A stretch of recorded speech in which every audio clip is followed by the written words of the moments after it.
श्रीमद् भगवत गीता साक्षात भगवान की दिव्य वाणी है। इसकी महिमा अपार है, अपरिमित है। उसका यथार्थ में वर्णन कोई नहीं कर सकता। शेष, महेश, गणेश भी इसकी महिमा को पूरी तरह से नहीं कह सकते। फिर मनुष्य की तो बात ही क्या है। गीता सर्वशास्त्रमयी है। इसे सारे शास्त्रों का खजाना कहा जाता है। गीता का भली भांति ज्ञान हो जाने पर सभी शास्त्रों का तात्विक ज्ञान अपने आप हो जाता है।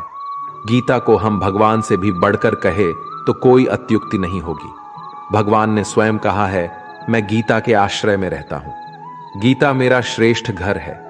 गीता के ज्ञान का सहारा लेकर ही मैं तीनों लोकों का पालन करता हूं। श्रीमद् भगवत गीता एकमात्र ऐसा ग्रंथ है जो मनुष्य को जीने का सही तरीका बताती है। गीता जीवन में धर्म, कर्म और प्रेम का पाठ पढ़ाती है। श्रीमद् भगवत गीता का ज्ञान मानव जीवन और जीवन के बाद का जीवन दोनों के लिए उपयोगी माना गया है।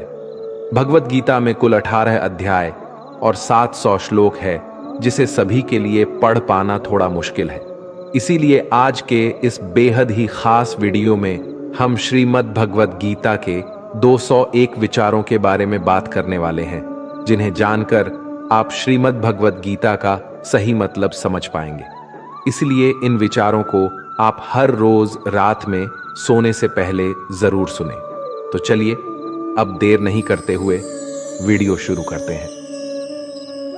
भगवान श्री कृष्ण कहते हैं, 4 वेदों का अर्थ नहीं भी जानो तो कोई बात नहीं, लेकिन समझदारी, जवाबदारी, वफादारी और ईमानदारी, इन 4 शब्दों का मर्म जान लो तो भी जीवन सार्थक हो जाएगा। दीपक का जीवन इसलिए वंदनीय नहीं है कि वो जलता है, बल्कि इसलिए वंदनीय है कि वो दूसरों के लिए जलता है, दूसरों से नहीं जलता।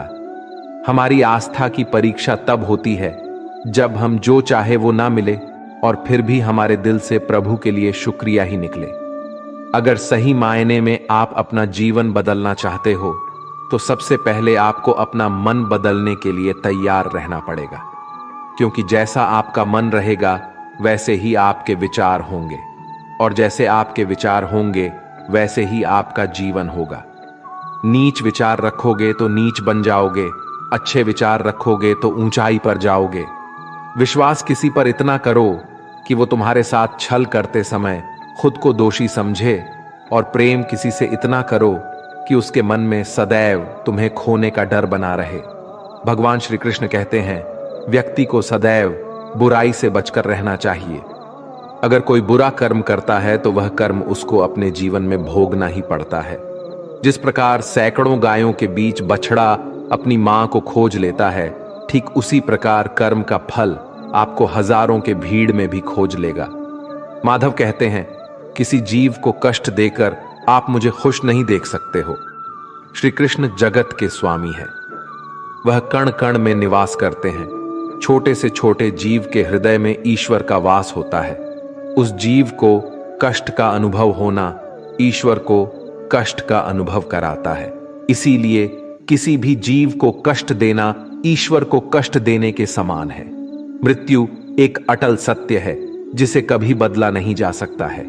इस संसार का जब से निर्माण हुआ है तब से जन्म मृत्यु का चक्र चलता आ रहा है। जिस प्रकार मनुष्य अपने पुराने वस्त्रों को त्याग कर नए वस्त्र धारण करता है, ठीक उसी प्रकार आत्मा पुराने व्यर्थ शरीर को त्याग कर नए शरीर को धारण करती है। यह प्रकृति का नियम है। इस सत्य को स्वीकार करके भय मुक्त होकर आज में जीना चाहिए। ज्ञानी व्यक्ति ना तो मरने वाले का शोक करते हैं और ना ही उनका शोक करते हैं जो अभी जिंदा है, क्योंकि वो जानते हैं जो मर गया वो फिर से जन्म लेगा और जो जिंदा है वो एक दिन जरूर मारेगा। केवल ज्ञान ही एक ऐसा अक्षय तत्व है जो कहीं भी किसी भी अवस्था में और किसी भी काल में मनुष्य का साथ नहीं छोड़ता। धरती पर जिस प्रकार मौसम में बदलाव आता है, ठीक उसी प्रकार जीवन में भी सुख दुख आता जाता रहता है। युद्ध हो या जीवन सफलता केवल 3 शस्त्रों से प्राप्त होती है: धर्म, धैर्य और साहस। कोई भी मनुष्य जन्म से नहीं बल्कि अपने कर्मों से महान बनता है। कुछ पाना है तो खुद पर भरोसा कीजिए, क्योंकि सहारे कितने भी सच्चे और अच्छे हो साथ छोड़ ही जाते हैं। मित्र गरीब है या अमीर मायने नहीं रखता, बल्कि वो आपके बुरे समय में आपका साथ कितना देता है यह मायने रखता है। धर्म चाहे जो भी हो, अच्छे इंसान बनो, हिसाब तुम्हारे कर्म का होगा, धर्म का नहीं।